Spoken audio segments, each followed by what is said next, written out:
Hi Tigers, my name is Mrs. Gorman and I teach 2nd and 3rd grade at Three Trails. Today I will be reading Chapter 7 of Fenway and Hattie, and this story is being read with permission by Penguin Random House.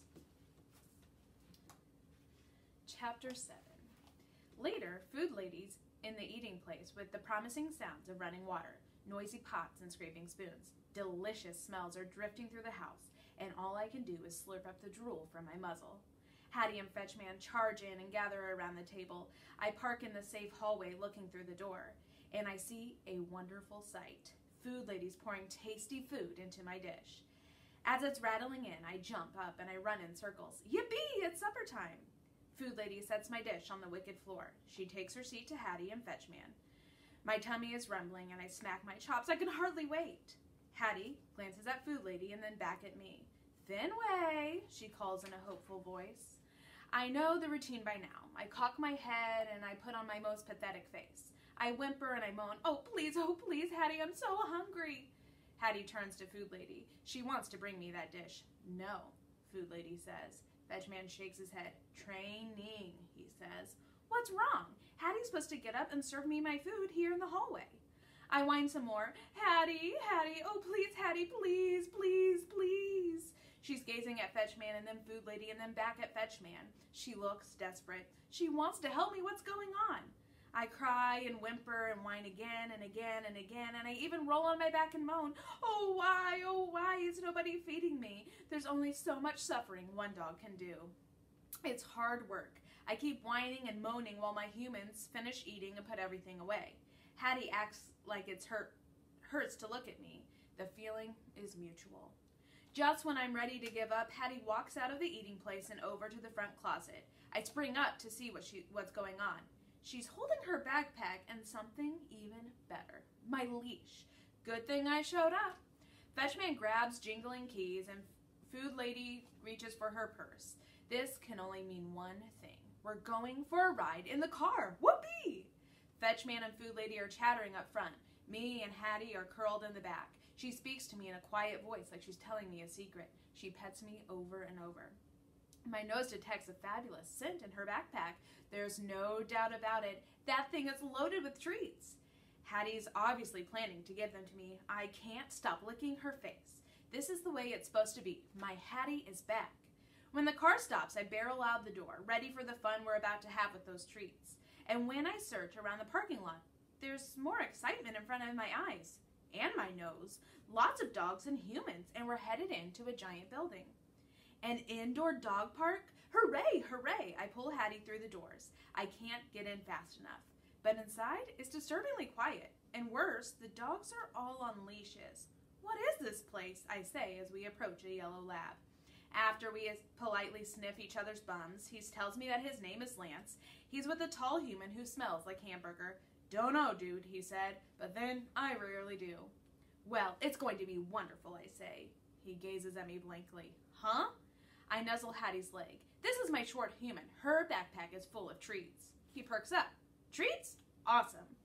Food lady and Fetchman are speaking with some other humans. One of them is tugging the leash of a basset hound who looks like he wants to try to run away.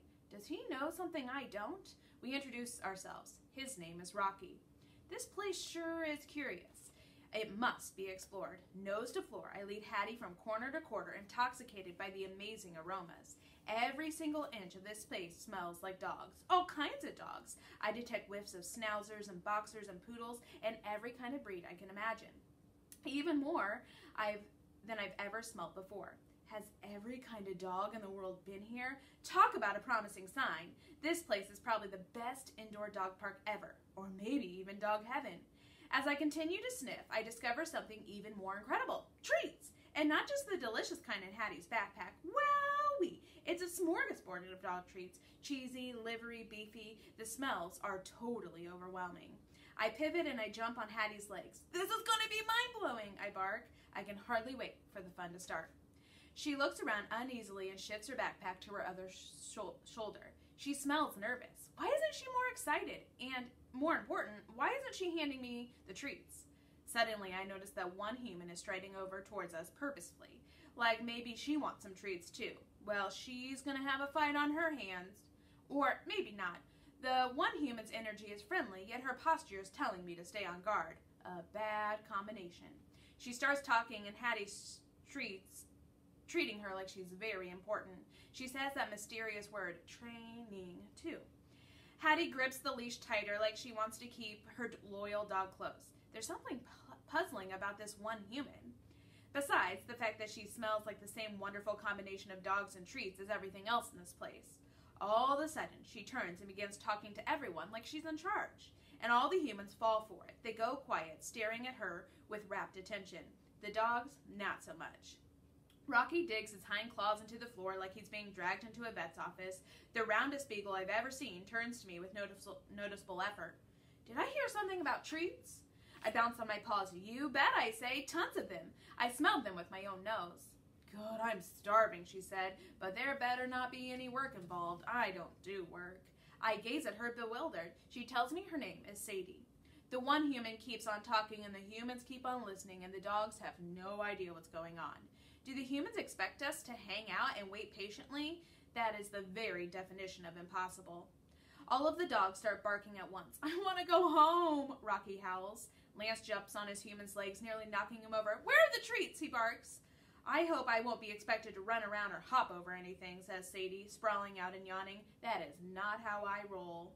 Hold on, you guys, I say. I have a good feeling about this. Rocky stops howling and eyes me with suspicion. Who died and made you alpha dog? I sink down.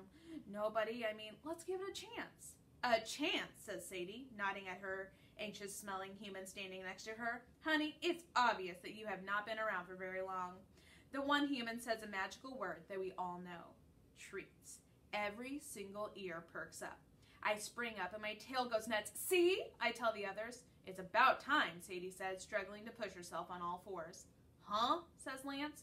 Sure enough, the humans produce treats. But for some reason, everybody's focused on the one human instead of the dogs. The dogs begin jumping and sniffing with closed fist.